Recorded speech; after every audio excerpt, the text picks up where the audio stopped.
Hello, welcome back to Otter Pop Culture, and today is the fourth episode of Thursday's Throwback. I know it's been a while, it's been a couple of, maybe a handful of weeks, but life and stuff gets in the way and stuff like that, but I'm back at it, I'm here, so let's get into it, and we're starting it off with Phil Collins' first album, solo album, Face Value in 1981. So, Phil Collins, background for me personally, Phil Collins has always been in the view in my life pretty much the whole time. Like I felt like I always heard his songs on the radio. I've always heard this. I always had somebody that really liked him enough to where I heard more songs. And as I grew older, I got to kind of associate them with with my own personal likings of each songs. But I never really got into the actual direct albums. I only got into individual songs. Like I knew In the Air at Night, everybody knew that song, but I also knew, I feel like I've heard I Missed Again. I feel like I've heard that song. And then of course I know of, Tomorrow Never Knows, because I know that that's the Beatles song. But I really do like him. I think I like him even more when I came across a movie with him in it. I can't remember. It's an Australian movie, and he's in it. He plays this villain, was also slash trickster, who like just harasses this couple, and it's funny to see him in that kind of space of being silly and goofy, kind of thing like that. So I felt like that was that was the first time for me that I got to see him as a person. So I know that he has a lot of history of being a little bit into himself with the past and over time kind of things. People don't really like him for certain reasons, but I like him musically, and I don't really know him as a person, don't know how I feel about him as a person because I don't really know. But musically, I've always been a good fan. So this album I picked because I felt like I've heard of the album talking about how people say, oh, it's when he was going through a divorce with his first wife, and it was just everything that he felt just came out into this album, and that also peeked into his his solo album entry. So we get to know Phil Collins as Phil Collins due to the fact that he was still part of Genesis, due to the fact that Peter Gabriel left it. Got his solo career going on, and so he's doing the same thing, but he's still part of the Genesis at that time. So yeah, so let's get into it. Let me talk about my pieces of what I really liked about it. So it definitely is very, very, very heavily about his heartbreak, about the divorce. So you hear it in the beginning of this first song, In the Air Tonight. I always thought it was In the Air of Night. It makes no sense, but this makes way more sense. In the Air Tonight. So this song is pretty much he says, oh, the lyrics were spontaneous, but I don't think they're I think spontaneous as in, no, I didn't write them down and then spewed them out. Like, it seems like it is spontaneous in that way where he just came out as he was making this song. But I also feel like spontaneous is loose because you can hear exactly what the song is about. It's about the divorce. It's about him. It feels like to me about how he feels. I can feel it coming in the air at night. Like you can feel the ending happening. You can feel everything that's going on. The ending just coming nearer and nearer and nearer. Just like I can feel it. I can feel it. She's gonna say it's over. She's gonna want a divorce. It's happening. And his resentment towards her too, and how it's all been a pack of lies. Actually, that's not where it comes in. It comes in later in the second verse. And I know that everybody always thinks it comes in at it's all been a pack of lies, but it's not true. So yeah, that solo, of course, drum solo is amazing. The kind of thing, amazing, classic, iconic, amazing. Another song I really like off of this, well, let me go through the pieces. So it goes into Must Be Love, where he talks about more of his second wife and how he's happy that he's like, this must be love, And he says, happiness is something that I never thought I'd feel again, but now I know. And I think that is final when he got into his second, got in a relationship with his second wife, I think he finally like, oh, I thought that after this first wife, everything would just fall apart, but it didn't. Of course, the second wife also became the second divorce eventually, but it was really nice to see that he had some hope right after that song. Behind the Lines was originally recorded for Genesis, but he got it, and he pretty much just, like, I love the horns. This song is pretty much talking about how I seen it, which is weird because it's talking about let me think, sorry, I didn't write down anything about, like, other than the lyrics because I was really into the lyrics. Pretty much saying that he doesn't want to go, but he feels like he's losing control of the situation, so he can only stay if she's willing to have him stay, kind of thing. And it sounds sad in this direction, but it has a weird upbeat tempo to it. Like, the production's very upbeat, which is, you'll see that in a couple of times in this album. The Roof is Leaking is one of my other favorite songs that I love.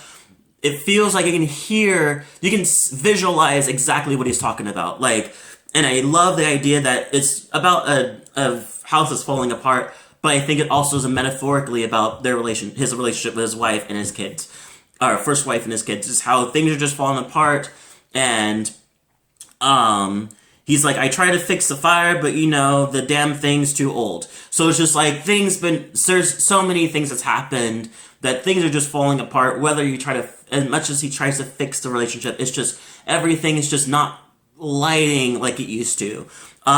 Like the fire. And another piece I like that he says, my wife is expecting, but I hope she can wait. Which I think that she's expecting him to be there for her, and he's like, I hope you can wait.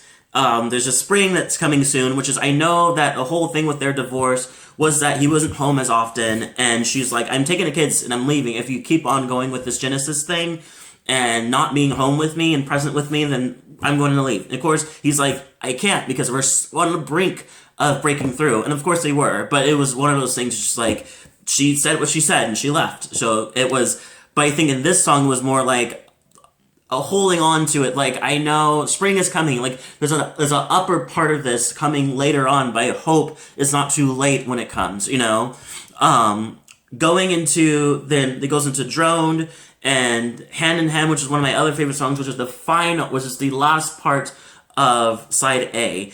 So now we're going to side B, which is kind of going into, it's kind of more uplifting in the most, and like in the least, like it's the smallest uplifting. There's a touch of hope that he has in it.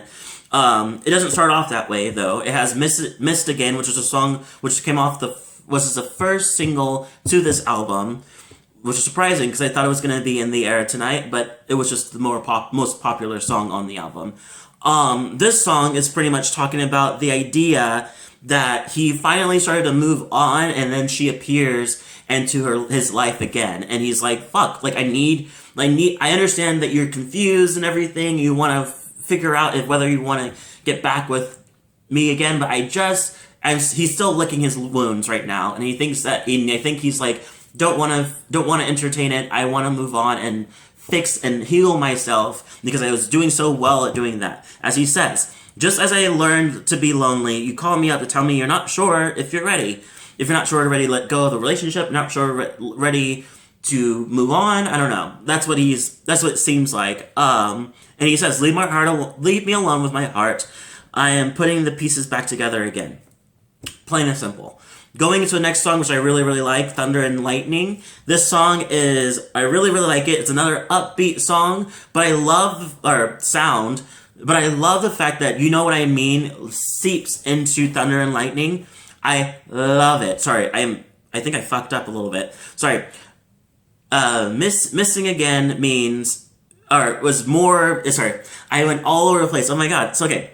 What I was talking about a second ago was You Know What I Mean, when he was talking about, I just got used to being lonely and moving, I'm trying to move on, leave me alone, kind of thing.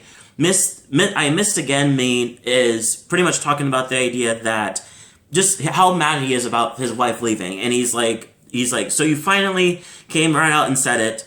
What took you so long? It's just like, he knew or let me say this one thing, piece two. It was in your eyes, that look has been there for far too long. So he's definitely felt this ending happening or going to happen, and he was pretty much just waiting for her to say it. Even though the air of what's going on tonight was pretty much what he was he could feel it already. And then it goes into "I'm Not Moving," which I thought that was okay. It's just pretty much saying if you feel it, do it. If you think it, do it. If you don't like it, don't do it, kind of thing. Saying just kind of make up your mind, basically, is what he's saying. And then finally going into the last two, which is "If Leaving Me Is Easy." And this song is pretty much talking about his real feelings about what's going on, like his real feelings, more vulnerable, deeper feelings about how he actually feels about it. And he says, I've kept all the pictures, but I hide my feelings so no one knows. Pretty much saying is like, there's some things I kept with the relation that remind me of the relationship that I kept for myself.